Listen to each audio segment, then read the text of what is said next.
বুধবার এক অনুষ্ঠানের মধ্য দিয়ে আগরতলার প্রজ্ঞা ভবনী খাদ্য দপ্তরের পক্ষ থেকে 15 জনকে অফার প্রদান করা সহ স্বেচ্ছায় রক্তদান শিবিরের আয়োজন করা হয়। এদিনের অনুষ্ঠানে উপস্থিত ছিলেন মুখ্যমন্ত্রী প্রফেসর ডক্টর মানিক সাহা, মন্ত্রী সুশান্ত চৌধুরী সহ দপ্তরের আধিকারিকগণ। অনুষ্ঠানে বক্তব্য রাখতে গিয়ে মুখ্যমন্ত্রী বলেন, গত কয়েকদিন ধরে একের পর এক রাজ্য সরকারের পক্ষ থেকে চাকরির অফার প্রদান করা হচ্ছে। এভাবে স্বচ্ছ নিয়োগ নীতির মাধ্যমে অফার প্রদান করতে পেরে অত্যন্ত আনন্দিত। কিন্তু দেখা গেছে অফার প্রদান করতে গিয়েও বিরোধীদের পক্ষ থেকে বিভিন্ন বিরোধিতামূলক মন্তব্য উঠে আসে। কারণ তৎকালীন সময়ে পার্টি অফিস থেকে অফার প্রদান করা হতো, আবার অনেকের বাড়িতেও অফার পৌঁছে যেত। কিন্তু বর্তমানে সৎ সাহস রেখে এইভাবে অফার প্রদান করা হচ্ছে। আমার মনে হয় যে কিছুদিন ধরে আপনারা দেখেছেন, গত কয়েকদিন ধরে আমরা একের পরে এই চাকরির অফার আমরা দিয়ে যাচ্ছি।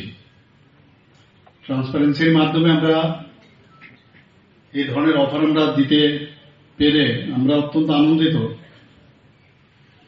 কিন্তু এই অফার দিতে গিয়ে বিরোধী দলের পক্ষ থেকে অনেক সময় অনেক কথা ওঠে, কারণ ওনাদের গাত্র দেওয়া হয়।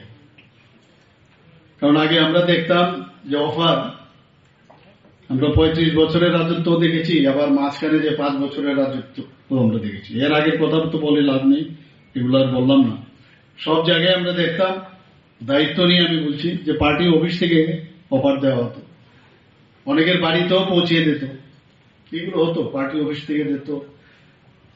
আমরা কিন্তু সৎ সাহস আছে বলে আমরা এই চাকরিগুলো দিয়ে যাচ্ছি। গত 19 এপ্রিল ATPSCর মাধ্যমে 11 জনকে আমরা স্মল সেভিংস ইন্সপেক্টর পদে আমরা চাকরি দিয়েছি, তার অফার দিয়েছি আমরা। 26 এপ্রিল সমাজ কল্যাণ ও সমাজ শিক্ষা দপ্তর, পূর্ত দপ্তর এবং ত্রিপুরা স্টেট কোঅপারেটিভ ব্যাংকে মোট 479 জনকে আমরা অফার বিতরণ করেছি। 30 এপ্রিল 2025-এ 228 জন শিক্ষক পদে এবং 13 মে রাজ্য পুলিশের 975 যে কনস্টেবল তাদেরকে, এবং আজ খাদ্য দপ্তরে 15 জনকে এই